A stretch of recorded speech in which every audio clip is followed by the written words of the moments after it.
solidarité, engagement, bénévolat, Radio Fidélité au cœur des assauts.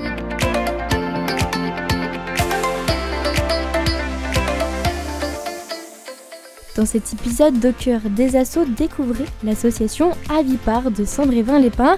Elle réalise des maquettes des villas du Pays de Ré à partir d'anciennes cartes postales et d'historiens locaux retraçant l'histoire des bâtiments. Bonjour Dominique Bienfait, président de l'association.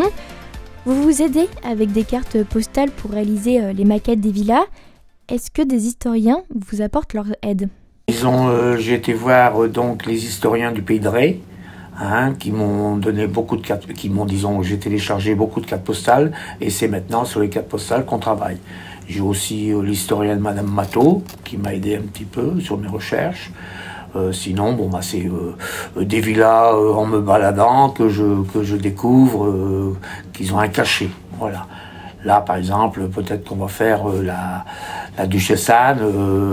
On a plusieurs villas qui ont du cachet. Faut aller voir maintenant, comme je disais tout à l'heure, il faut aller voir les propriétaires, s'ils acceptent qu'on la fasse. Et il faut une villa qui ait du cachet, quand même. Et qui a du caractère. Qui a du caractère, du cachet, qui est pas une maison normale, disons, qui est souvent un bel escalier avec des belles rambardes, des beaux balcons. C'est ce que nous cherchons. Et souvent les propriétaires ils sont assez d'accord que vous fassiez une maquette de leur maison ? Toutes les villas qu'on a été voir les propriétaires, ils ont toujours accepté. Et vous avez des retours de ces propriétaires quand Oui, les derniers d'ailleurs qui sont venus, la Tour Carrée, la Brière, la Villa des Chênes, les gens sont venus la voir et ils sont très contents du travail que l'on a fait. Maintenant, Saint-Brévin s'est un peu développé et il y a beaucoup maintenant de constructions nouvelles. Oui. Et donc c'est peut-être plus compliqué pour vous de trouver des villas par exemple atypiques, qui ont du caractère. Non, nous allons pas dans les quartiers, disons, nouvellement construits, parce que les villas, les maisons, disons, n'ont pas beaucoup de caractère. Mais sur Saint-Brévin, il y a encore beaucoup de maisons, de belles villas qui datent de 1890. Il y en a encore énormément. Si on voulait fouiller, il y en a encore pour du temps à faire des villas de Saint-Brévin. Mais vous ne faites pas que des villas, vous faites aussi des monuments qui ont existé ou qui existent encore.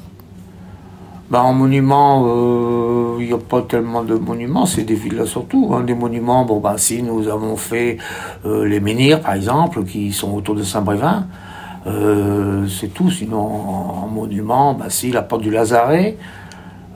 Sinon, je ne vois pas beaucoup de monuments. Si, on avait fait les chapelles, voilà. Les maquettes, vous les faites en extérieur de Saint-Brévin ou ça reste que des maquettes de Saint-Brévin-les-Pins ? Ça reste que des maquettes de Saint-Brévin parce qu'il y a déjà assez de boulot sur Saint-Brévin. Et là, maintenant, disons, maquette modélise, nous essayons de trouver aussi des gens qui peuvent nous réparer des bateaux. Des fois que les gens ont cassé les mâts, tout ça, nous arrivons à réparer des bateaux. Là, j'en ai 2-3 à réparer pour le moment. Des maquettes de bateaux ? Des maquettes de bateaux que les gens sont amoureux de ce bateau, il est cassé ou ils l'ont retrouvé dans un grenier. Donc les gens nous les amènent et on les retape. Voilà, merci. Merci beaucoup. Merci. Demain, rendez-vous avec Dominique Bienfait, président depuis plus de 12 ans pour découvrir comment les bénévoles fabriquent des pêcheries à la main afin de récolter des fonds pour la fabrication des grandes maquettes.